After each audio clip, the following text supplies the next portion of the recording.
certains savants disent que demander de cette façon, c'est un manque de respect. Demandons tout simplement à Allah, ou Allah accorde-moi une maison dans laquelle je puisse vivre avec aisance, avec facilité, et que je sois heureux. Là, c'est suffisant, mais pas besoin de demander que je veux que la poignée de telle porte soit de telle matière, que je veux que la porte soit de telle façon, je veux un frigidaire de telle marque, je veux ceci ou cela de telle couleur, des ampoules de telle façon, etc. Là, c'est un manque de respect, c'est l'avis de certains savants. La troisième explication que certaines personnes disent dans l'exagération au moment de faire les doigts, c'est de chercher à faire des doigts en prose avec des rimes. Avec des rimes, là aussi c'est quelque chose de makruh. Pourquoi? Parce que lorsqu'on va faire les doigts avec des rimes, la personne qui fera les invocations se concentrera plus sur la phrase ou l'invocation qu'elle formulera devant qu'elle est en train de formuler, plutôt que c'est la signification et la profondeur de ses doigts. On va plus se concentrer sur les mots que l'on va utiliser. Quel mot est-ce que je dois utiliser pour que ça rime avec le dernier mot que j'ai utilisé? Et de cette façon, notre concentration sera sur les mots, ne sera plus sur le sens et la profondeur de ses doigts. C'est pour cela que cela est makruh. Mais par rapport à cela, il y a une objection, c'est que très souvent, nous voyons que les doigts du Saint-Prophète sallallahu alayhi wa sallam se terminent aussi en rime.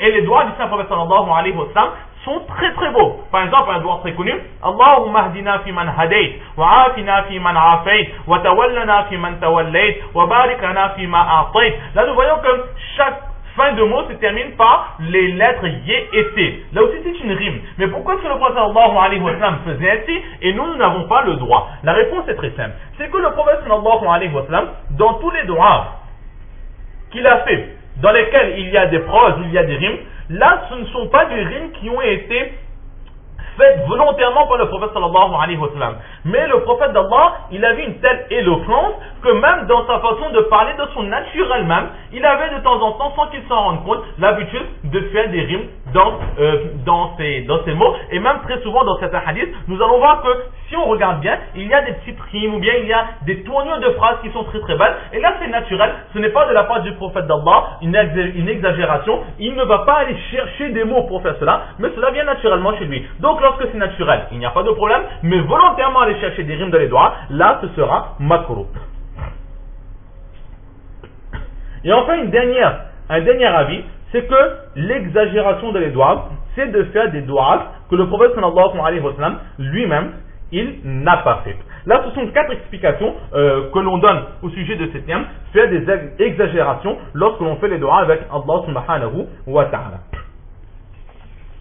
Maintenant, une autre question, c'est que dans le doigt de cet enfant-là, où est l'exagération? Il a dit, oh Allah, accorde-moi le château blanc à la droite du paradis lorsque j'entrerai dans le paradis. Où est vraiment l'exagération? Pourquoi est-ce que le père va avertir, va arrêter son enfant dans sa façon d'invoquer Allah subhanahu wa ta'ala? Alors, certaines personnes disent que l'exagération, le manque de respect pour cet enfant, à lui, c'est quoi? C'est qu'il a demandé un bienfait que par ses simples actions, il ne peut recevoir. C'est-à-dire que sa pratique, son niveau spirituel n'est pas suffisamment haut pour pouvoir espérer le degré de paradis qu'il a demandé. Comme une personne qui, par exemple, ne fait pas les prières, n'adore pas Allah, il est simplement musulman. Il est simplement musulman, mais il ne pratique pas l'islam. Et là, il demande à Allah, oh Allah, accorde-moi le plus haut degré dans le paradis, mais moi à côté de ton prophète au jour de la résurrection. Alors que nous savons tous que ses actions ne sont pas suffisantes pour qu'il ait un aussi haut degré. Là, c'est à peu près comme cet enfant. Il faisait des actions, mais il a demandé une place qui est au-delà des actions qu'il accomplit. C'est pour cela que son père a considéré qu'il avait fait une exagération. Ou encore, un deuxième groupe qui dit que la place qu'il a demandé, c'est-à-dire le château blanc à la droite du paradis, c'est un lieu qui est réservé aux prophètes. Ce n'est pas un lieu qui sera donné aux autres, à la communauté du Saint-Prophète sallallahu alayhi wa sallam, mais c'est l'emplacement des prophètes. Or là, il est en train de demander à Allah de déloger les prophètes pour lui donner la place. C'est un manque de respect vis-à-vis des prophètes. C'est pour cela que son père l'en a empêché. Ou encore, la façon de demander. Cet enfant, il a dit, accorde-moi le château blanc du paradis lorsque j'entrerai dans le paradis. Comme si il était sûr de lui, il était fier de sa piété, il avait cette pensée que j'ai réussi. Wallah, lorsque j'entrerai dans le paradis, donne-moi ça, ça ou ça. Alors que personne n'a la certitude d'entrer dans le paradis. Qui sait, aujourd'hui nous sommes musulmans, mais qui sait si notre mort se fera sur l'islam? Là aussi, il était trop sûr de lui, il se voyait pieux, c'est pour ça que son père l'a arrêté. Et un autre avis qui est que cette place, le château blanc, à la droite du paradis, c'était un endroit qui est réservé à une autre personne ou à un autre groupe de personnes.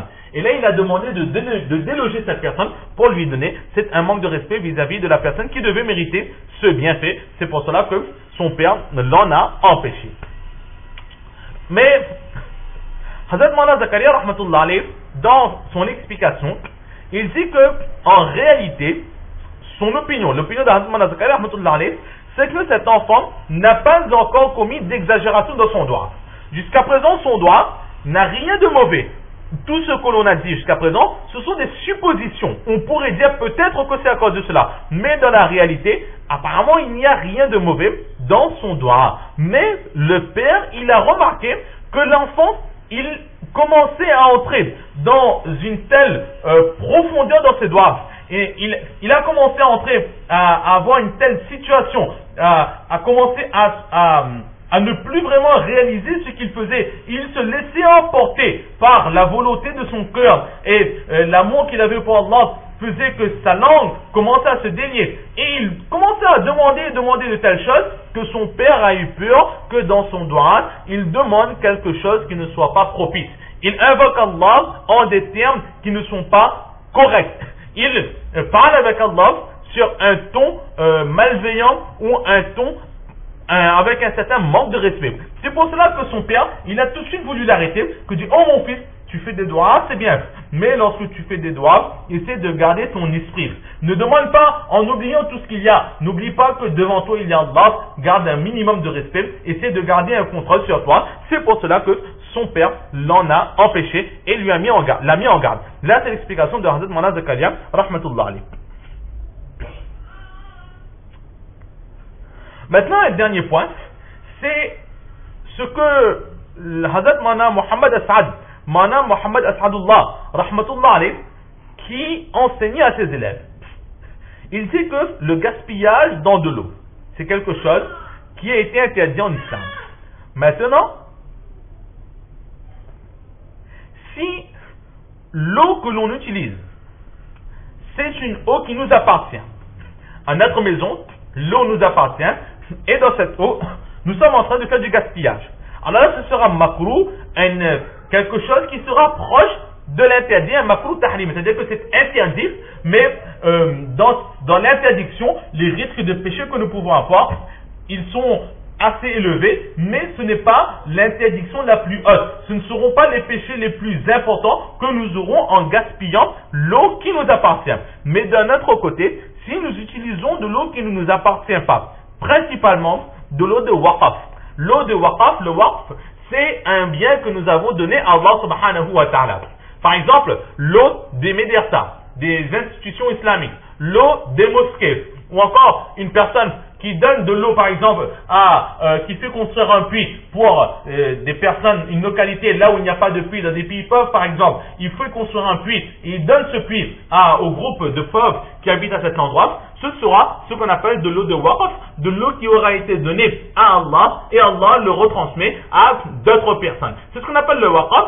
Alors, utiliser cette eau de waqf avec du gaspillage, gaspiller de cette eau, là, ce ne sera plus makruh tahrimi, c'est-à-dire réprimandable, gravement réprimandable, mais cela deviendra directement, strictement haram, interdit. Ce sera un péché grave. Et très souvent, que ce soit à la mosquée ou bien même à la médiasa, nous avons tendance, même par exemple lorsque nous allons à Makkah Mukarramah, dans le Haram Sharif, etc. Alors il y a maintenant un peu partout de l'eau de Zamzam. Tout cela, c'est de l'eau de waqf, de l'eau qui appartient, qui n'appartient à personne, c'est à Allah. Donc très souvent nous gaspillons de cette eau. On remplit par exemple un verre, on commence à boire et puis on prend plus qu'on en a besoin ou jette le reste. En se disant que de toute façon il ne manque pas de l'eau de Zamzam ici. ou bien sinon on va faire le wuzu. Et dans ce wuzu, nous allons mouiller à droite et à gauche, ne pas faire attention à la quantité d'eau qu'on est en train d'utiliser, ou bien que ce soit à la mosquée, etc. Là, c'est strictement haram. Nous sommes en train de rechercher la purification, mais dans cette recherche de purification, nous sommes en train de faire un péché très grave qui emmène la colère d'Allah subhanahu wa ta'ala sur nous. Donc là, c'est quelque chose qu'il faut faire très très attention, se préserver de ce gaspillage. Voilà ce que nos enseignants, nos professeurs nous ont donné comme instruction sur ce chapitre du gaspillage dans l'eau au moment d'accomplir le wuzu. Donc à présent, nous allons voir le chapitre qui suit, qui est donc le chapitre Babun fi isbaqil wuzu, le chapitre sur le fait d'accomplir correctement le wuzu.